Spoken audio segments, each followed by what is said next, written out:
مین بازار ڈنگا مکمل طور پر سرنگ کا منظر پیش کرنے لگا۔ دن بھر ٹریفک جام اور پیدل چلنا بھی محال ہو گیا۔ بازار میں ریڑھی بانوں اور رکشہ ڈرائیوروں نے قبضہ جما رکھا ہے، جبکہ انتظامیہ عوامی مسائل کے حل سے مکمل طور پر غافل نظر آتی ہے۔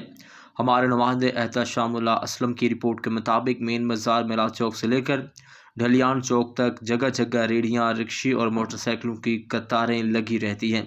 دکانوں کے سامنے ریڑھیاں کھڑی ہیں اور ان کے پیچھے رکشے صف باندھ کر کھڑے ہو جاتے ہیں، جس سے نہ صرف گزرگاہ بند ہو جاتی ہے بلکہ شمالی محلہ جات اور قریبی دیہات کو جانے والی مرکزی سڑک بھی مکمل طور پر جام ہو جاتی ہے۔ شہریوں کے مطابق روزانہ 100 سے زائد ریڑھیاں اور اتنی ہی تعداد میں رکشے بازار کے اندر پارک رہتے ہیں۔ شہریوں کا کہنا ہے کہ بلدیہ کے اہلکار ان سے مالی مفاد حاصل کرتے ہیں، مگر صورتحال بہتر بنانے کی کوئی سنجیدہ کوشش نہیں کی جاتی۔ چوک اور سیمنالہ پل تک ریڑھی بانوں کا قبضہ بڑھ چکا ہے۔